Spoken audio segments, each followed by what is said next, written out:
This is week 6 of our Busy Bootcamp for entrepreneurs. This is done in coordination with a Catalyst Fund 11 grant through the Cardano Foundation. This was designed with the Cardano Foundation and Cardano builders in mind, but it is definitely something that any entrepreneur or startup should be doing. What we're focusing on for this week is marketing strategy. So like I said, I think this is something that every single entrepreneur and startup should have in their mind, whether they're trying to do something on their own or whether they're working with a marketing professional or doing something a little bit in between. So again, this is week 6. We've done 5 previous classes. The first 4 were legal based. Last week's was marketing fundamentals. And then this week and the next 2 after that will also be marketing based.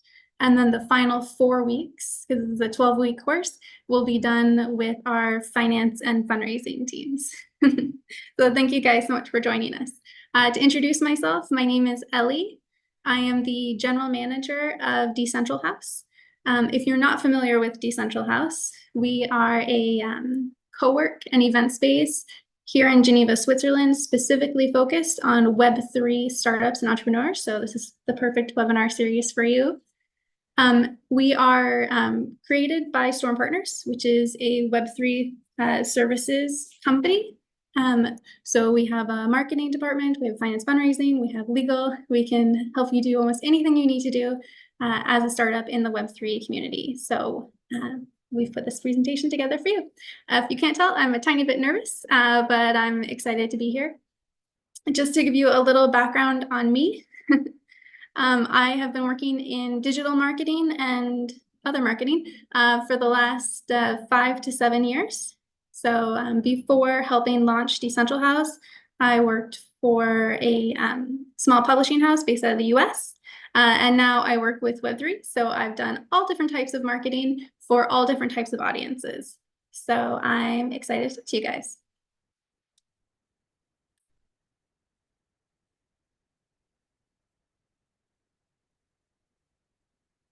Okay, so like I mentioned, this is week 2 of our marketing month for the Busy Entrepreneurs Bootcamp. This month is 4 weeks of marketing bootcamps for you guys. Last week was marketing fundamentals. This week is marketing strategy. Next week will be scaling and growth.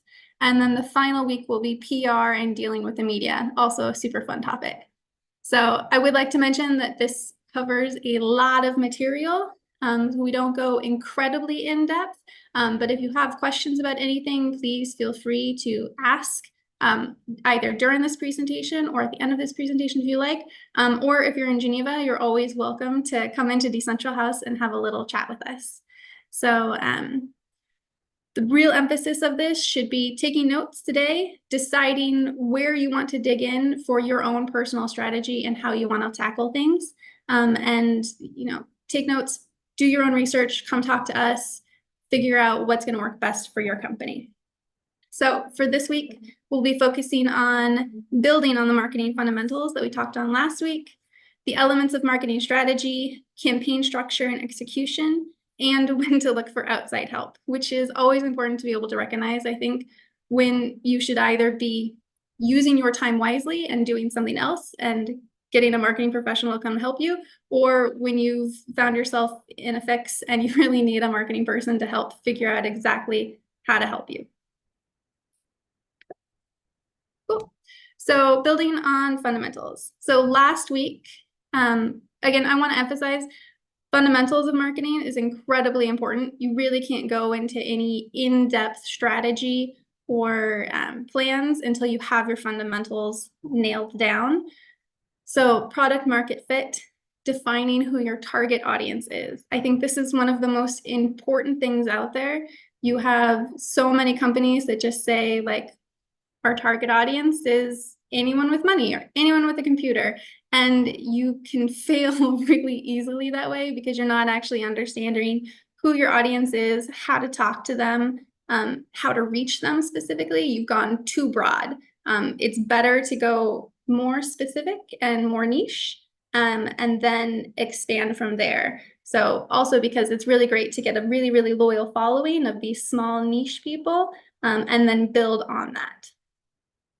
So competition analysis, definitely always really good to know who your direct competitors are. I've definitely heard a couple different companies say like, oh, we don't have a direct competitor. Then you're either amazing, you're the only one of your kind, which is going to be very, very rare, or you're not really aware of exactly what you're selling, and therefore you don't really know who you should be approaching. So you really do need to know who your competitors are, how they're already reaching out to audiences. Are they hitting the exact same audience as you? How can you show off and make yourself different from them? Defining your USP. So that's your unique selling proposition. This is kind of built into what I just said. What is the one specific thing that you do that no one else does, or that no one else can offer at the price that you're doing at, or in some specific way? So at Decentral House, for example, we are a co-work space. There are dozens of co-work spaces in Geneva alone. The one thing that makes us exceptionally different is that we are a Web3 focused co-work space. So we can say everyone who works in this space is a Web3 startup or entrepreneur. They understand Web3, they speak Web3, they can help you navigate anything that you need to do in the Web3 space just as a community. So we've built a Web3 community in this co-work space, and that makes us very unique because you can't find that anywhere else in Geneva. And then we've built on that by having events and educational, webinars and things like this, specifically focused for Web3 professionals. So we've created this USP of Web3 on top of what our normal product is. That this normal product almost anybody could have, but we've added a layer on there to make us unique and special. Branding. You've probably heard it a lot. Branding is incredibly, incredibly important, and it is a lot more than just colors and a logo.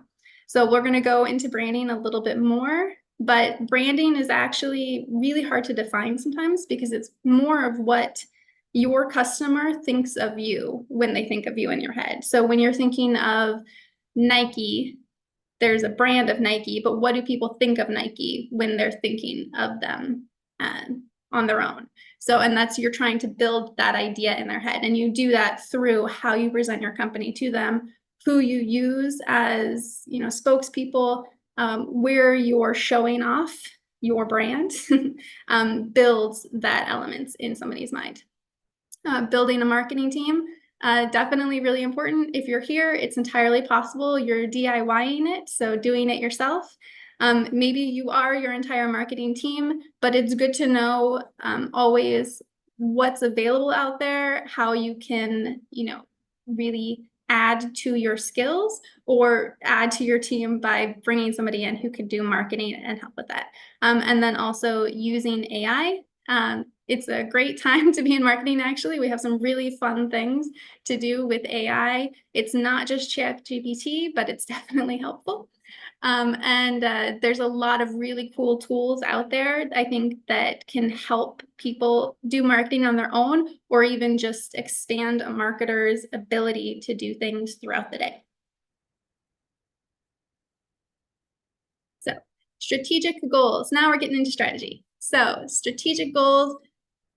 What do you want to achieve? It's a really big question, and it's something that you should really sit down and think on, write it out, make a mind map, figure out exactly what you are trying to achieve when it comes to starting to share your business with the public, because that's really what marketing is. And if you haven't done marketing yet, you've been doing everything on your own. You have maybe just a couple people that you're bouncing ideas off of. What do you think if we did this? What do you think if we added this, product line? What do you think if we did like this cool little tool? But when you start doing marketing, you're trying to get your product out in front of lots of people, hopefully. So how do you want to do that? What do you want to achieve? Are you only trying to do this to get feedback? Are you trying to get people to buy your product? Are you trying to get people to talk about your product? Do you want to become the new Facebook if you're maybe a Web3 social media? What's your objective?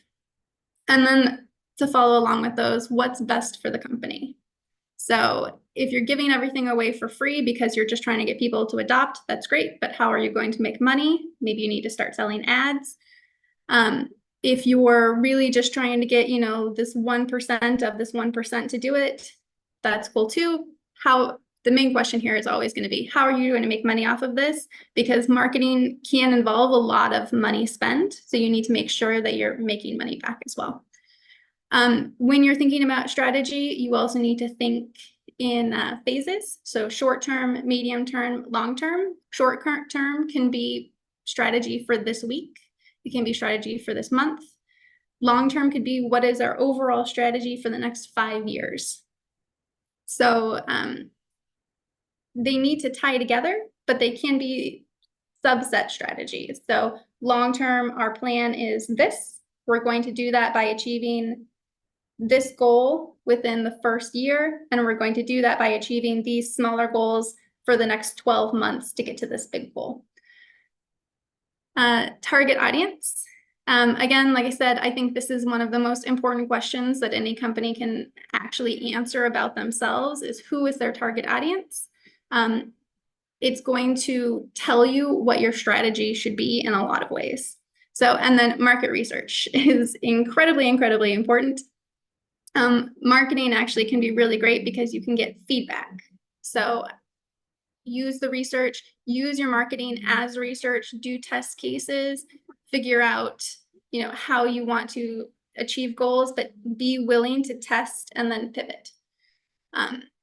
I should also note that strategic goals are different than tactics. Strategy is specific. You want to grow your audience is not a strategic goal.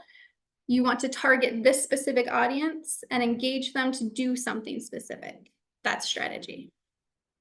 So, does anybody have any questions? I think we maybe have a chat.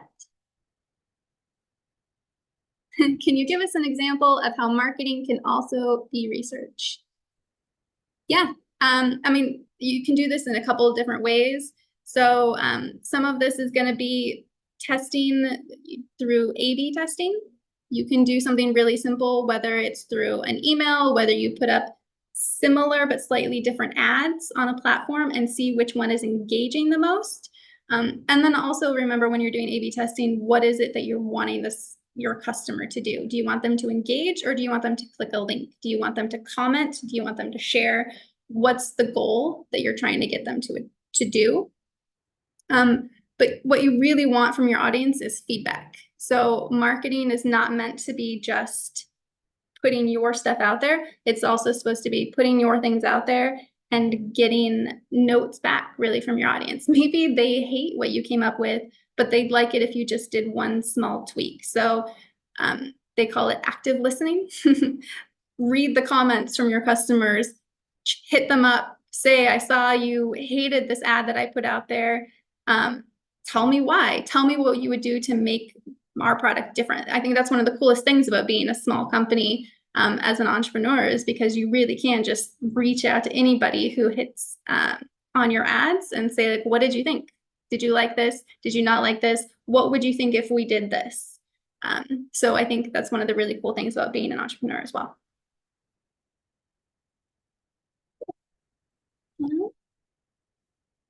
Oops. And there we go.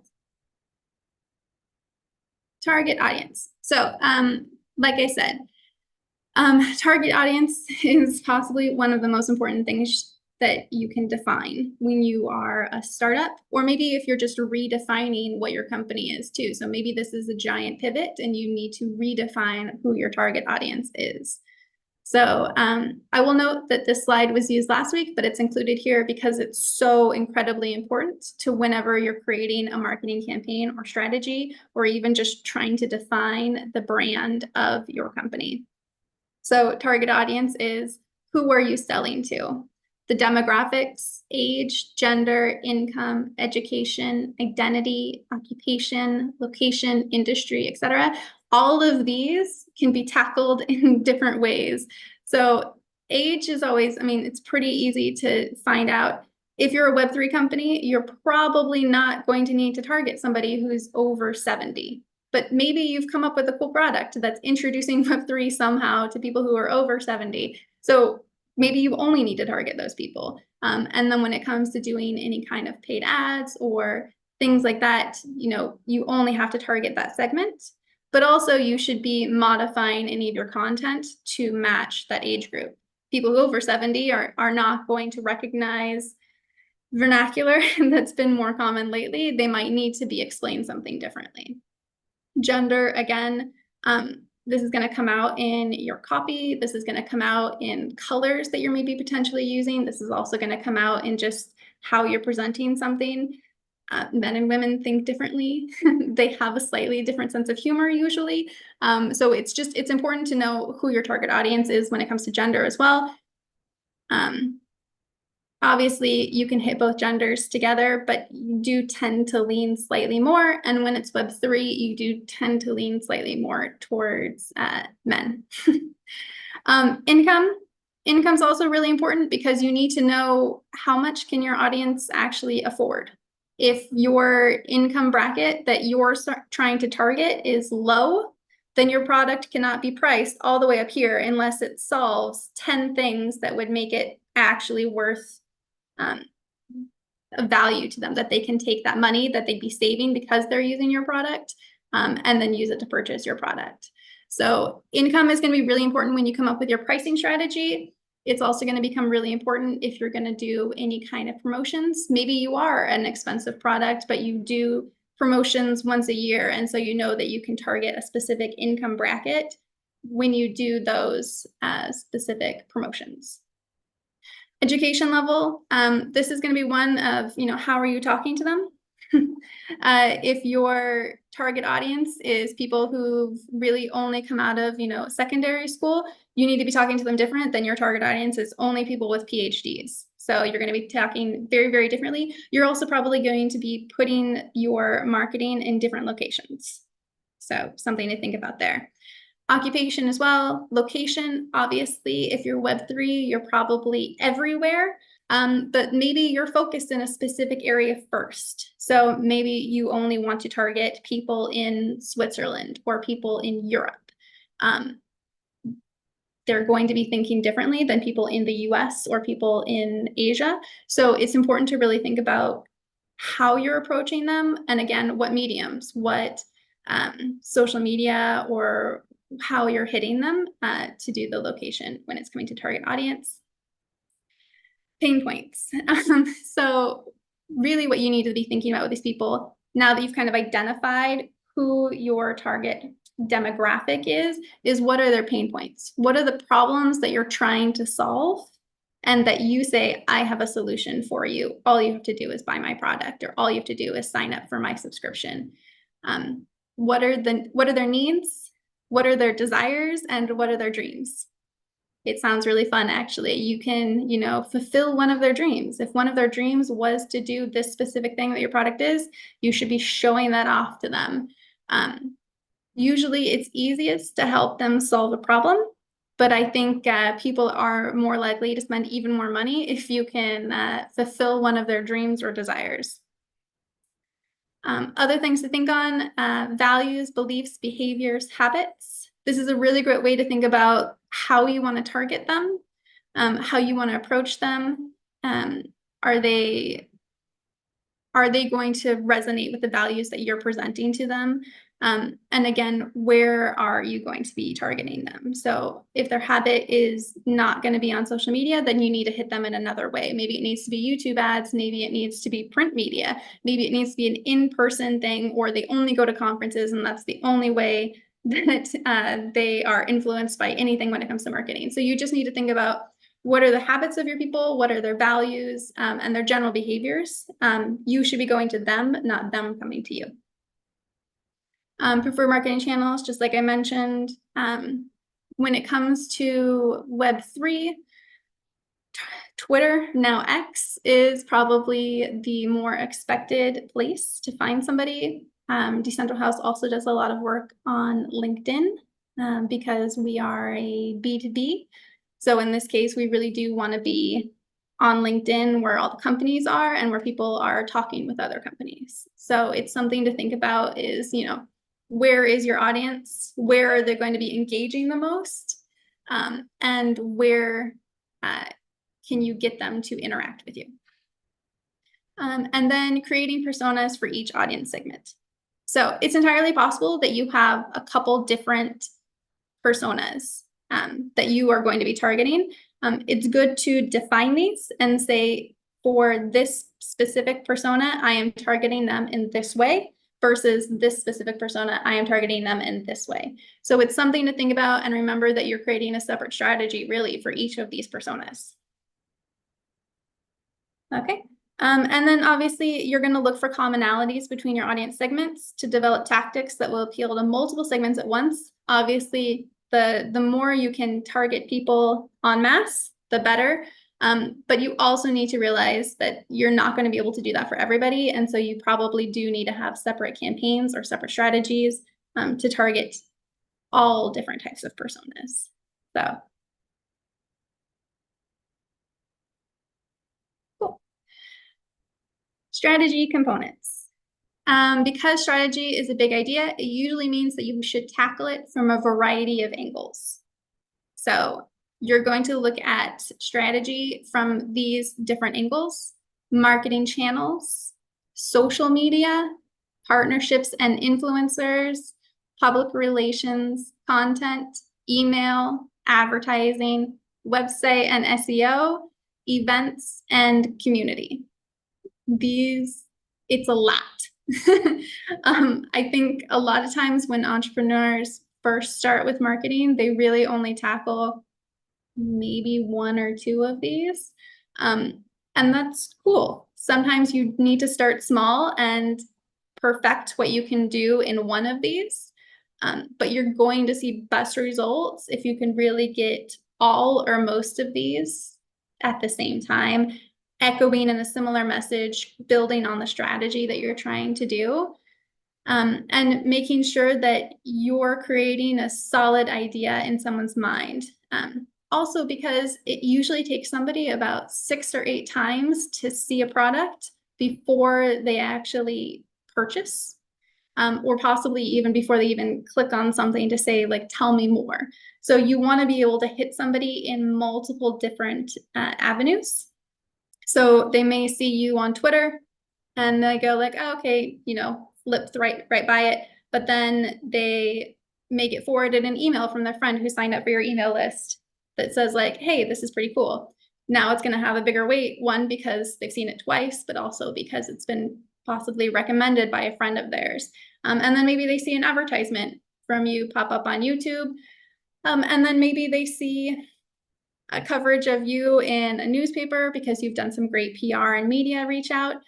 So now they're seeing you more and more, and then suddenly they go, oh, right, I've seen that thing. I should click on that. I should check that out. I should find out, why do I keep seeing this? Because it must be pretty cool if I keep seeing it everywhere.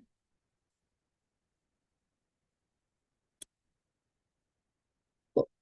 Marketing channels. It is good to experiment, but it's also good to do your research first. You don't really want to devote a huge amount of effort and time to a marketing channel that's not going to be valuable for you.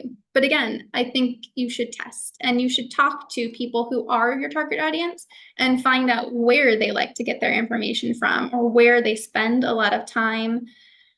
If they don't really read their emails anymore, I know I get a ton of promotional emails now in my personal email that I don't read most of them anymore. So maybe email is not the greatest way to hit me when it comes to targeting me with marketing and advertisements.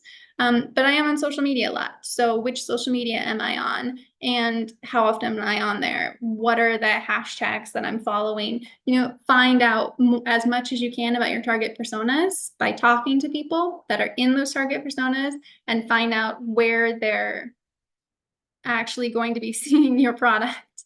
So X, also previously known as Twitter, like I said, is an absolute no-brainer for when it comes to Web3 projects. So I do think for most of you who are listening today, probably one of the best places to start. It's also great because it's pretty low maintenance, I think. You can build a Twitter page within about 2 seconds, and then you can just start engaging with people. And people are pretty cool about actually like talking to you on there. So if somebody comments on something, reach out immediately, find out what they thought, see what else they're posting about on their Twitter page. It's all very public, so it's a really great place to do some research as well. Like I said, go wherever your audience is and use the channels they'd want to use. So you shouldn't be asking somebody to come to your channel. In the small exception, you may be a Web3 social media platform. In that case, you are asking them to move on to your platform, but you should also be meeting them first somewhere else. So you may be on Twitter and asking them to check out your new social media platform. Obviously, if you're meeting them somewhere like on Twitter, you need to have a USP, a unique selling proposition that's even better than Twitter for the specific person that you're approaching. But you should be going where they are. So are they on Twitter? Are they on Discord? Do they really only talk on Telegram? Are they really only going on emails? So find out where they are, go where they are, and then you can try and convert them to move onto your platform if that's what you are trying to do. Don't neglect email lists. A solid mailing list can be your biggest asset. This is especially in the case because we've seen a lot of people moving off social media platforms or just kind of neglecting social media platforms. So where you used to maybe have a really, really strong case, say on Facebook 7 years ago, Facebook is not the same as it used to be. Ads are not as effective. The same people who were there 7 years ago, who may have been your target audience, have probably moved on. Maybe they're on Twitter, maybe they're on Discord, maybe they're on some of the new social platforms that are coming out of the Web3 field. So don't expect social media to stay exactly the same. So what you can do is build an email list. And this is really fantastic because you have their email, you have a direct link to this person. They're not going to change their email most likely. So you have a way to always reach this person. And it's, it's going directly to their phone. It's not getting lost in this sea of Facebook or Twitter or Threads or Mastodon. It's all right there. You're just one little piece. When you're in an email, when they open your email, it's all just you. So it's a really fantastic way to reach somebody if that's how your target audience is best able to be reached. No matter what, though, I do think having an email list so that you can, at least on occasion, send out an email for a really special news, I think it's really important. So it's really good to have that kind of thing just of your customers. Consider on-chain platforms if your audience uses them. So again, marketing channels, it is going to vary a lot by your target audience, but I think there are some that are really easily to do, an easy choice to make. And I do think you should have an actual list of your customers and not just to be able to say, oh, we have 10,000 followers. You should be able to say, I have 10,000 followers. These are their names, and this is how I can specifically contact them if I need to tell them about a product or if I want to tell them about a launch that we're having or a really cool event that we're having. It's the water.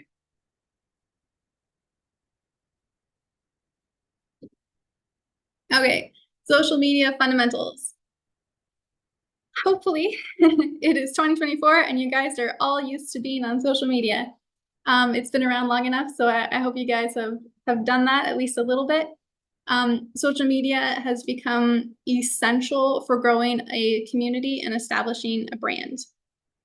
Everyone is used to having a brand's presence, whether it's on LinkedIn, whether it's on Twitter, whether it's on Instagram, whether it's on Facebook, all the common social media channels. Brands are there.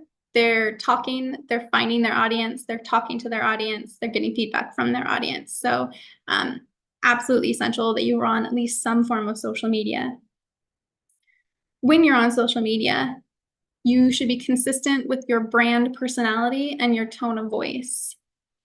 So we haven't talked about this yet, but your tone of voice should be the voice of your company. And I'm not talking about like you as the CEO, what is your voice, but the actual voice of how your company is communicating. So here at Decentral House, we chose to have a professional but more friendly and slightly casual tone when it came to building our presence on social media and through our emails.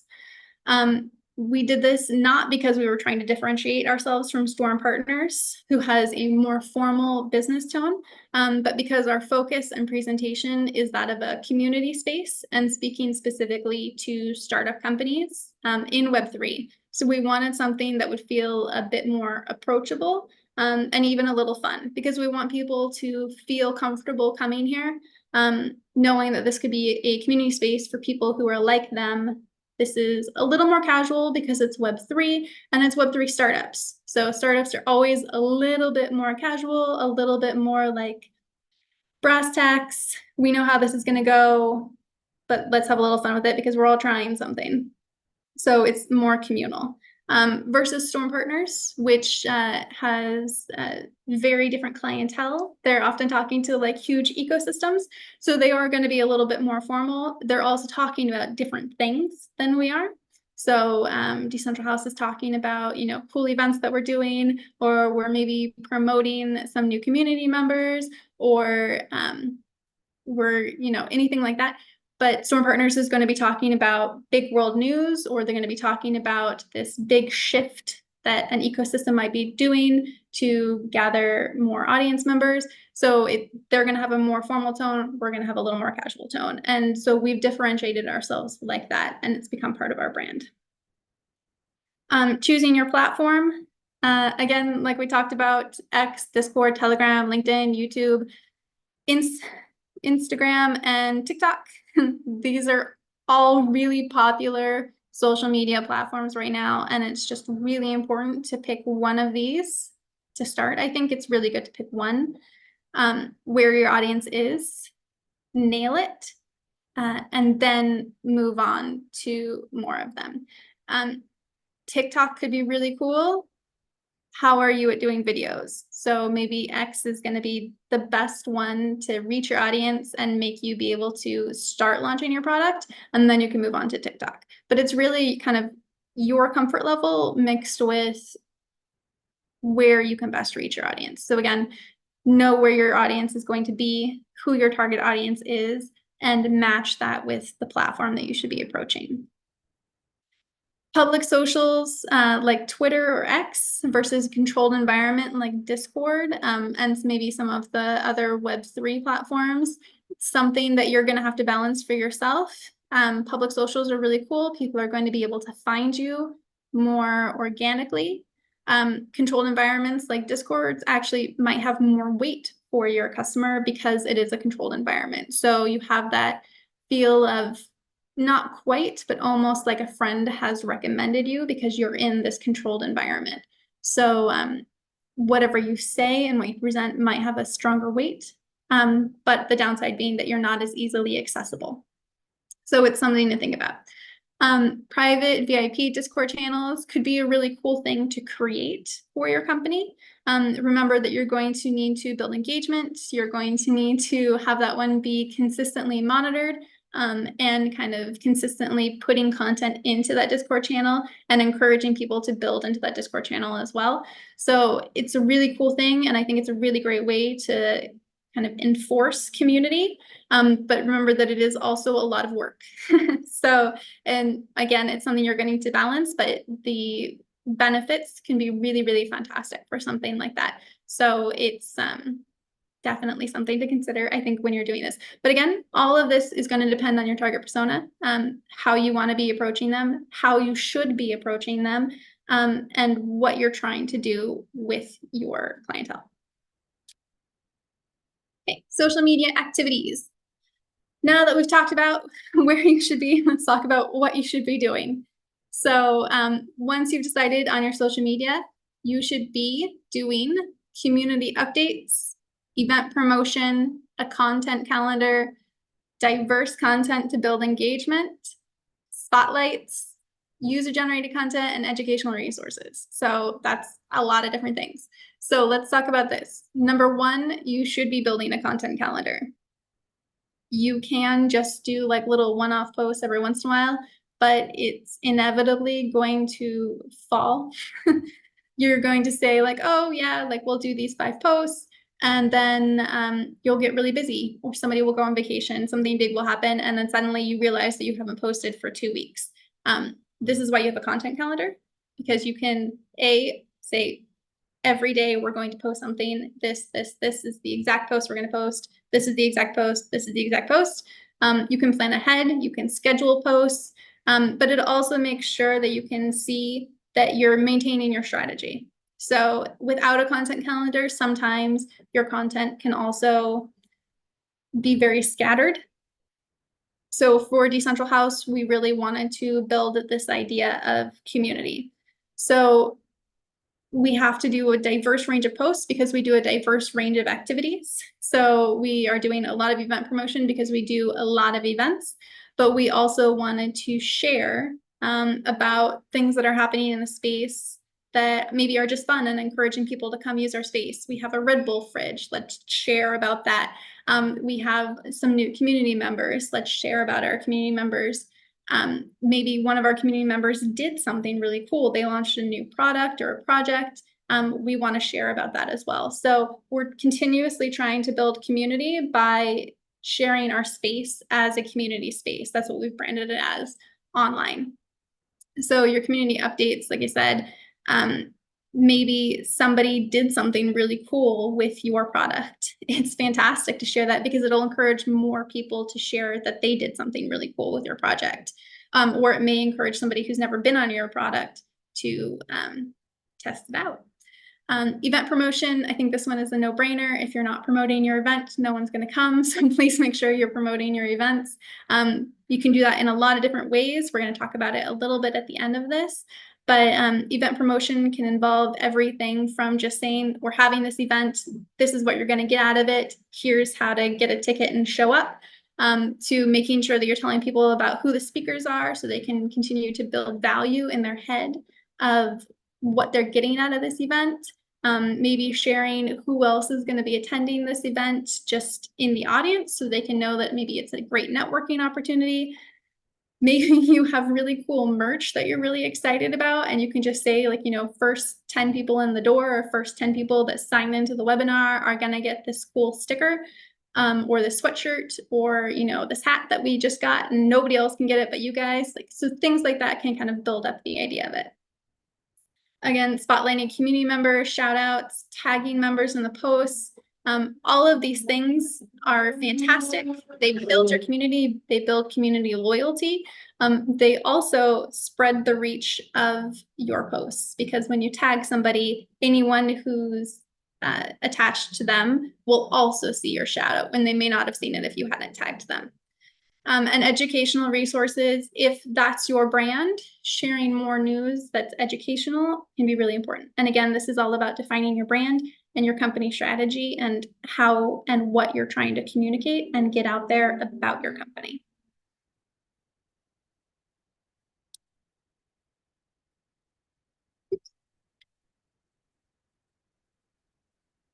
Okay, social media growth. So we all want to just suddenly go viral, but the truth is that it doesn't usually happen overnight. But you can use a range of tactics to build your organic reach, grow slowly or grow fast, depending on how you're doing. And yeah, you could potentially go viral. It is more rare than people think it is, but I think you can get some really great reach on posts if you keep building into your strategy and are making sure that you're really nailing your target audience. So ways that you can expand your community and reach: using influencer collaborations and partnership sponsorships. This one is definitely a no-brainer, but I think maybe it's a little daunting sometimes for new companies, because it does involve using somebody else to promote your product. So reach out to influencers. Obviously, they should be people who are influencers on the platform that you're trying to build this reach on. And they should be at least tangential to your product. So you're not going to reach out to somebody who's an influencer on flowers. Maybe they do flower arranging. I follow somebody who does flower arranging on Instagram. If you're trying to promote your social media that's really all about cars, or your token that's all about cars, unless you've come up with some really strange way that they connect, and then maybe that could be really cool. But there needs to be a connection. It shouldn't just be any old influencer. It should be an influencer that is somehow matched to your brand. And this is going to be the same when it comes to partnerships and sponsorships. Remember that anything like this really reflects back on your brand. So any influencer you use, any partnership or sponsorship that you're promoting, the reputation and feel of their brand reflects on your brand as well. And again, vice versa. So remember that when you are doing these reach out to people, let them know why you're reaching out to them. Why is this person such a specific fit? And why is your community a good fit for this influencer, and vice versa? Organic discovery. Excuse me, a little water. Organic discovery is fantastic. And I think it's always one of the main goals of a marketer, is that somebody just magically finds your thing because it's exactly where it's supposed to be. You get organic discovery because you've done things to get organic discovery. So you're making sure you're using the correct keywords, the correct hashtags, you're on the correct platform, and you're talking about something that people are searching for. So it is a really great thing. It's something that does take work, and you need to be building content that's focused on getting that organic reach. So yeah, collaborating with other projects and collaborative marketing campaigns, similar to influencer collabs and partnership sponsorships. Again, you want to make sure that these are related in some way to your product and project. And they are reflecting back on you, and you are reflecting back on them. But I think they're a really fantastic way because you're broadening your audience. And if you're selecting the right collab, then their audience is your target audience. That's really who you should be looking for. Their audience being your target audience, so that you can get them to adopt and become part of your audience as well. Viral posts and content. Yeah, so it's a great thing. It's really cool when it happens. It is more rare. And I don't think it's always predictable to become viral. You can definitely give it a try, but yeah, I would say do a little research and see what other things and projects that are similar to yours, or at least in the same avenue of yours, have gone viral in some way. And don't copycat, but try and take notes, find out what made it go viral, and see what you can pull from that as research. Boosted posts and ads. I think every single social media nowadays has a way to do paid ads. So it can be a really great way to get your voice and your content out there to somebody who wouldn't normally see just from organic discovery. Boosted ads really only work if you know who your target audience is. When you're going into the platforms, you need to say it's this gender, it's this age group, it's people who like this specific thing. Again, this is all depending on which platform you're on, how well you can define your target audience for your ad. But if you're not defining that, and if you're just throwing money at an ad and saying anyone on this platform who can see it, you're actually just wasting your money, because maybe some people are seeing it, but they're not your target audience, so they're less likely to buy into your product.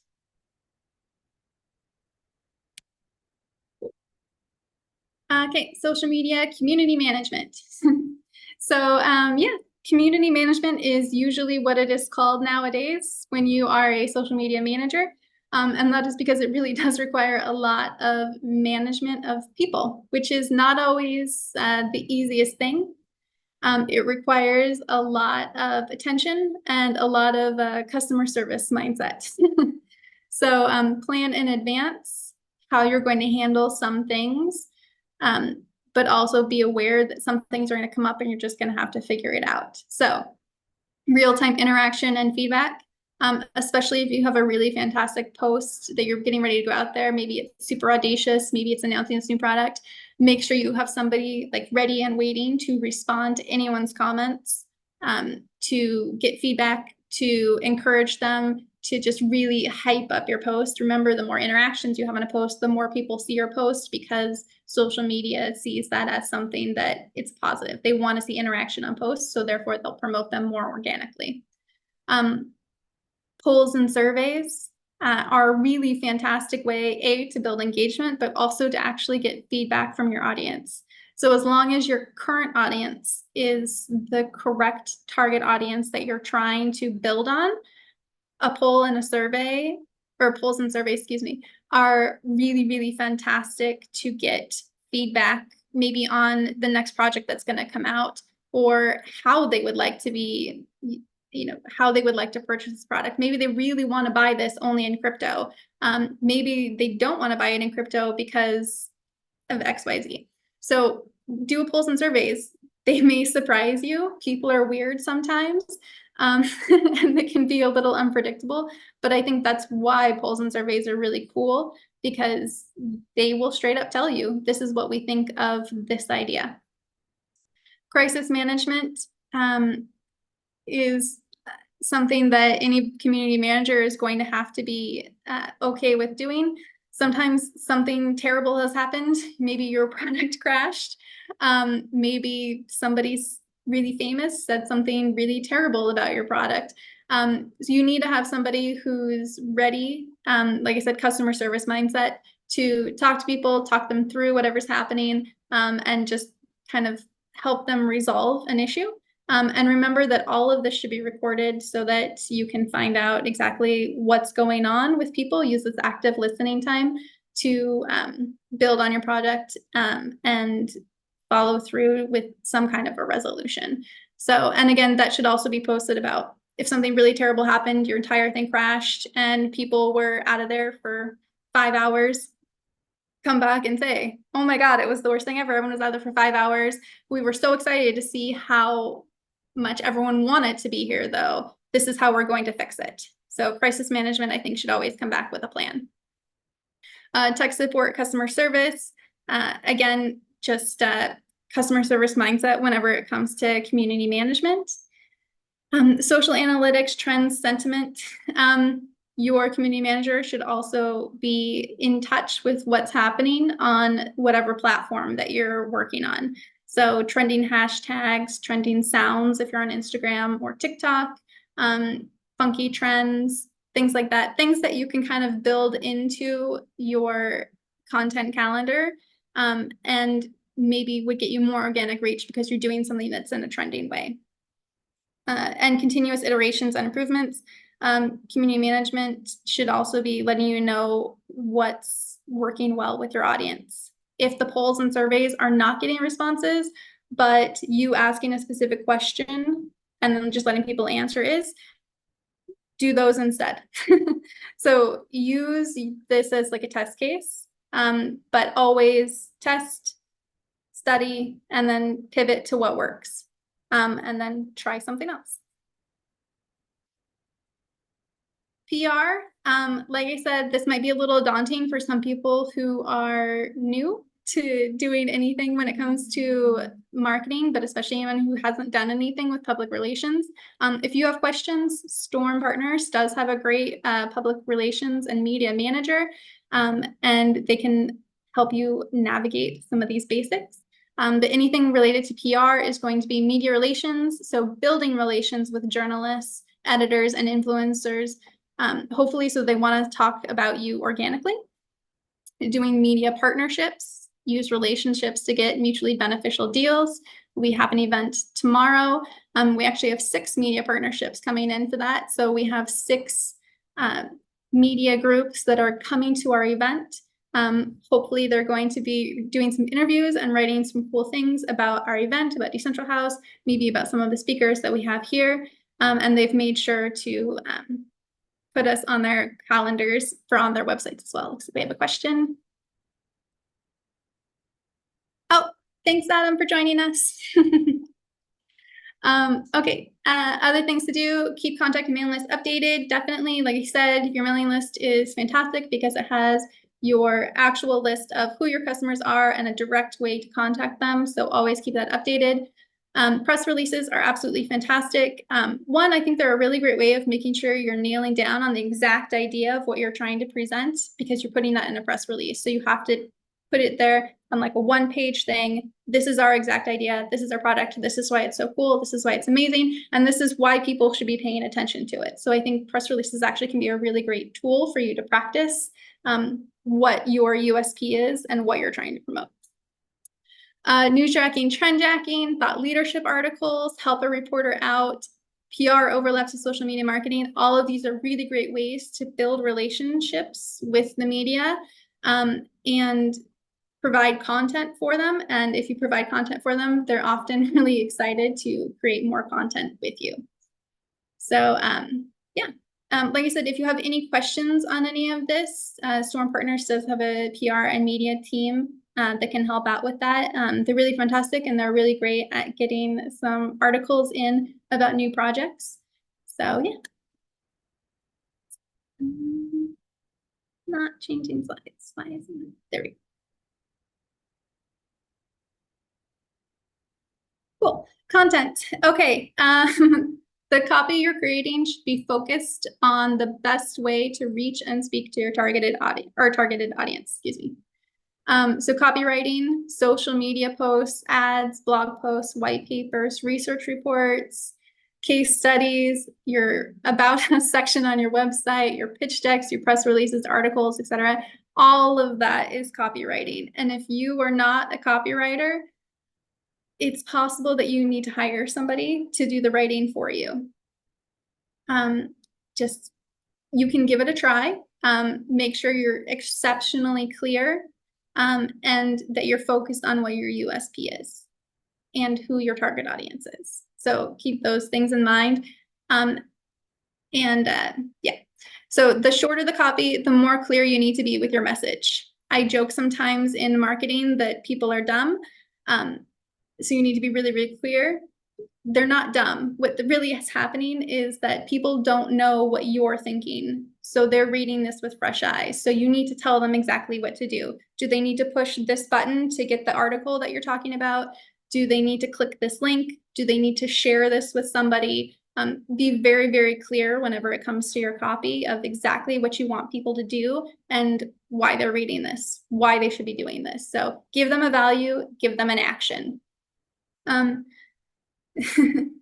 then also remember that people are really, really busy. So sometimes when they're reading your copy, they're skimming it or they're reading it and they're thinking about 5 other things. So clarity, I think, is one of the most important things you can do whenever it comes to anything, especially in really short copy. Visual design, graphic design, videography, typography, web design, etc. All of these should tie in to the brand persona that you've created for your company. So if your idea is that your company is really fun and community-based, then all of your visuals should be really fun and community-based and feel fresh and like that as well. If you're very serious and somber, maybe you're a legal company, then your visuals should match that as well. So hire good people, let them use AI to enhance their skills. Use AI, have fun, but remember that it is AI and that you should reread and check everything really carefully. Not only because sometimes ChatGPT or whatever AI tool you're using just kind of comes up with facts on occasion, but make sure that this is maintaining to the tone that you're trying to create for your company. You can give prompts to ChatGPT once you've nailed down what the exact tone of your company is to say this should be friendly, but also educational and informative.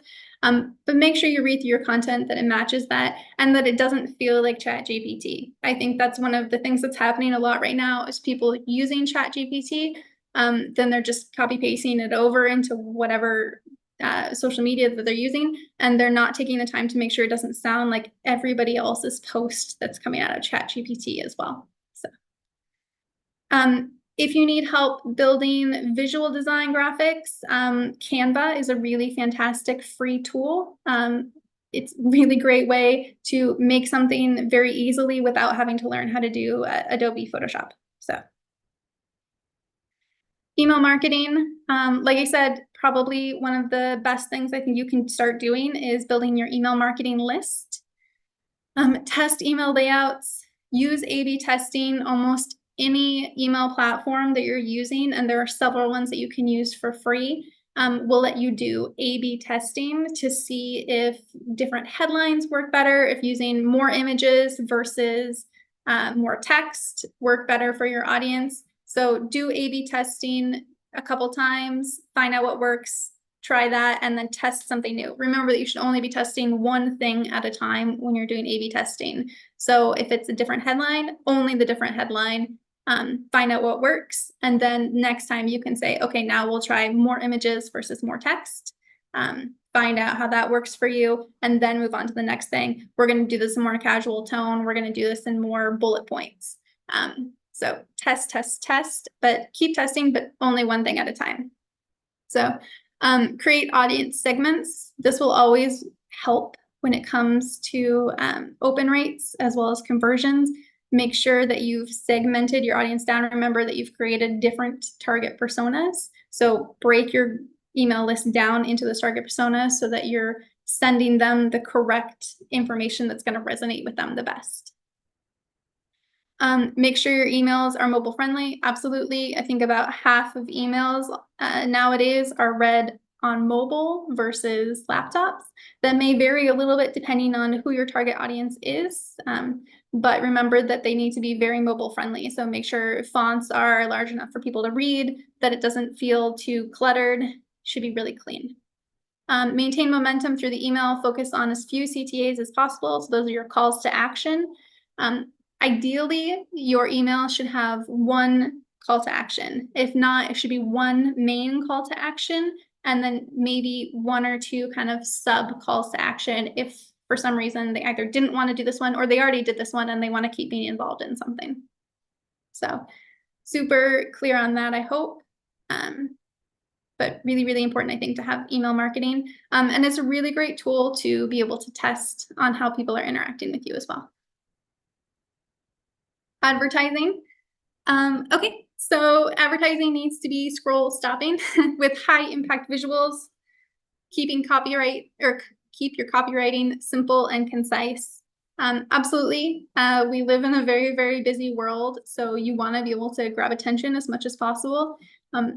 Obviously, you shouldn't be saying anything incorrect, but you can do something to grab a little attention, whether it's through your bright visual or something that's just a really funky visual. You want to grab attention. And then again, copy. Remember, people are busy. Always simple, always clear, but it should maintain your tone.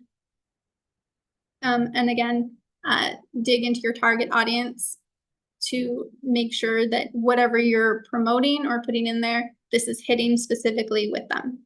So website and SEO. So attention to detail pays off, absolutely. Websites are a lot harder than they sound like when you first say like, oh, I'm just going to build a website. It's cool. Remember that you need to have the entire website is a extension of your brand. So it should be very clear who you are, what your USP is, who your audience is. Somebody should be able to land on your website and know immediately that this is the space for them. Whether they read, this is great for blah, blah, blah, or they can just inherently feel, because you've done your research, that this is the right space for them to be. Excuse me really fast. So make sure that the site communicates your brand through your copy, through the messaging, through the visuals, and through the layout.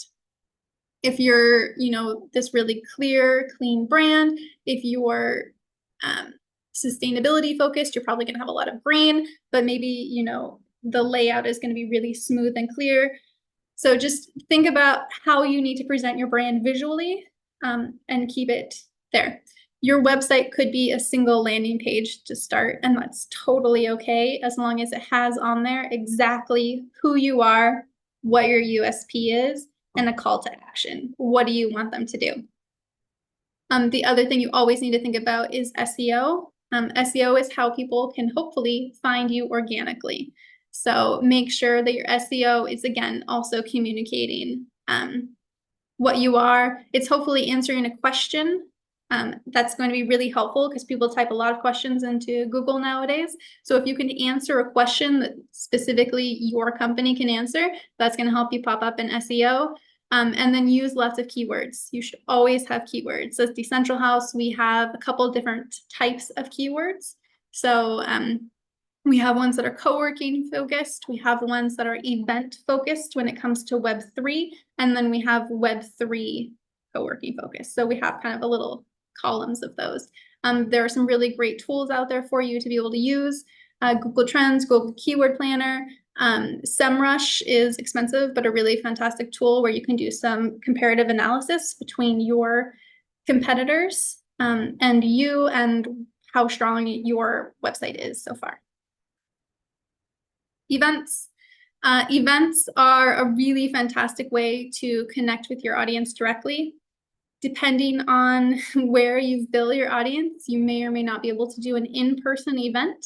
But you could do an online conference, you can do webinars, some kind of competitions.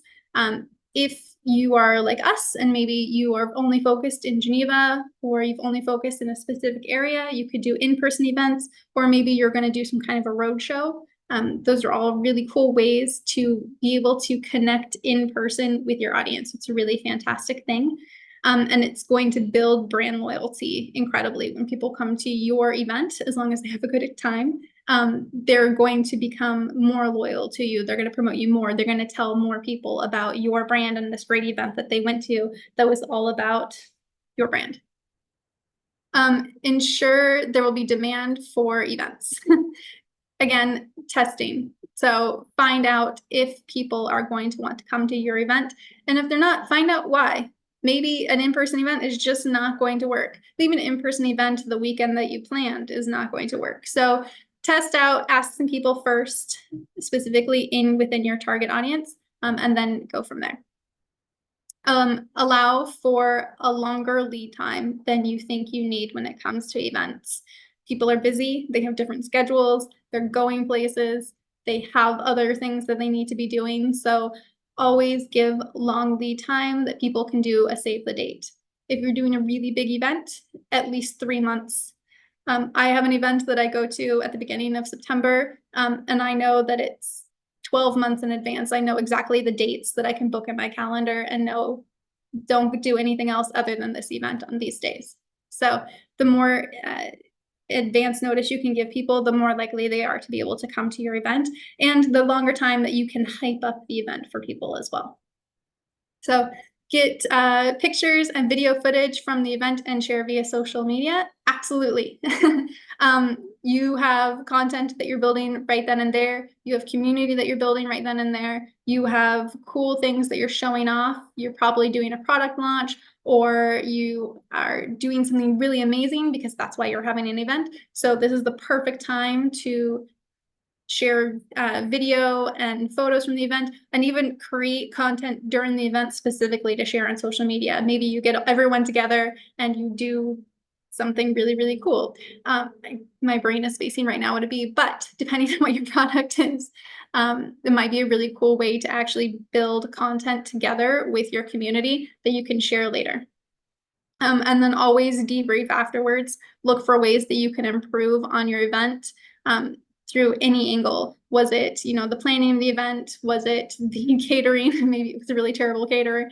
Was it the communication of people didn't actually know what time they should be there, or they didn't know what to expect, or they didn't know who the speakers were? Always debrief. There's always ways to improve an event and make it even better the next time you go around. Okay, so I think we've talked about this for the most part. So community management, just remember these things. Choose your platform, choose relevant discussion and topic groups, maintain a positive culture. Negative cultures, or people are not going to want to stick around for that. Use constructive communication, diversity and inclusion and respect. Obviously, you always want to have respect and make sure that you're making people in your community feel welcome. Recognizing contributions. I think it's really fantastic to always share when people are talking about you or sharing something cool. Maybe they posted a picture when they came and used your product. share that, please. It's fantastic. It's free advertising for you. Events and activities. You want to build community, and one of the best ways to do that is to bring people together, whether they're all around the world and you're bringing them together into a virtual experience. Maybe you're doing a metaverse something. Bringing people together builds the community. It reinforces people's love of your brand because you brought them new friends and new contacts and new people for them to meet. Okay, I think we're just about on the last slide, so here we go. Campaign stages, event example. So set a goal for what you want out of an event. Is it to create FOMO for people who don't go? Is it to have the attendees share how much they learned, what swag they got, what an amazing experience it was, and adjust your promotional content to that to let people know what to expect? I think it's one of the most important things you should always be doing, especially when it comes to an event, but really for almost any product. Let people know what to expect. People don't actually like to be surprised about anything, and people hate surprise parties. So make sure they know what to expect, and then make it even better than that if possible. So here's an event example for some stages for doing a campaign. 2 weeks before, create a sense of urgency and FOMO to encourage early ticket purchases. This could be discount ticket prices for people who buy beforehand. And maybe this is your, really loyal customers. You've put them in a segment in your email list to say these specific people, they always do our clicks. They have, engaged with us. They've bought this special product.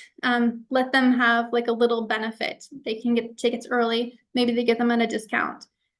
But that's a really great way to, again, build even more loyalty for these people who are already really loyal to them. You want them to be super loyal. Emphasize your value. Focus on why the event is valuable. What happens if someone misses out? What are they getting out of this? So is it amazing guests and speakers? Is it educational? Is it networking? What is the thing that they're going to get out of this event, and continue to promote it that way? So, and optimize your campaign based on your performance data. You should be doing this for all of your campaigns, continuously looking at what people are engaging with and continuing to build on that. 2 weeks before your event, time is running out, maximum urgency. We have an event tomorrow. I sent out a ton of emails yesterday being like, you know what, we just have a few tickets left. This is your last chance. Get it right now. It's tomorrow. Everyone who's anyone is going to be there. And if you're not there, you're going to miss out on this, and you're going to have to listen to other people tell you how amazing that event was. So social media posts counting down to the event day are a really great way to continue to build that urgency, and again, to continue to build promotion of the event. Remember that people don't see all of your posts. It's probably only like 10% of your posts that anybody sees. So post more than you think you should be doing. It feels spammy sometimes, but they don't see everything. Only you are the one who sees every single one of your posts. So remember that you should post more than you think you could. Be also aware, though, that every single platform has a fine line of diminishing returns. When it comes to LinkedIn, I really try and do no more than 2 posts a day. And even that, I try not to do more than 5 to 6 posts in a week. After that, you start to actually get diminishing returns where less people are seeing your posts, because that's not the way LinkedIn is built.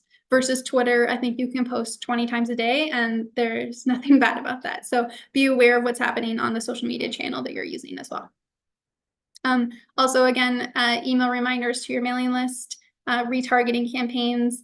If somebody hasn't opened your email, send them another one to be like, oh, hey, you missed this one. Make sure you're not missing out on the event as well. Okay, so we've covered a lot of information. There's obviously even more that you can go into, and it's really all just going to depend on your company and what you have decided to set as your strategy.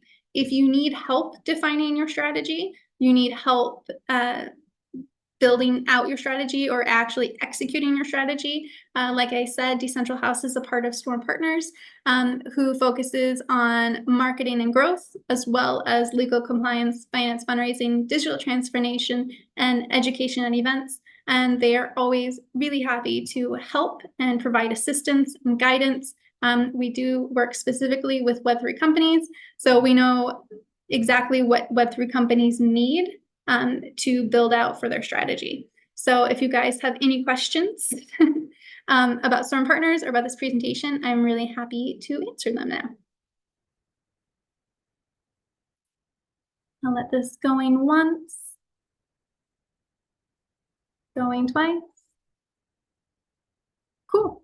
I really appreciated you guys joining me today. I hope you had a good time. I feel like I talked a lot, but it's a really fun topic for me. I love doing marketing strategy and defining how a brand can really get their presence out there and find their audience. So next week, the webinar series will be on Friday, its usual day, at 11:30. The event link is up on our Luma calendar. Please feel free to message Decentral House or Storm Partners on LinkedIn if you have any questions about this presentation today. And thank you guys so much for being here. Thank you.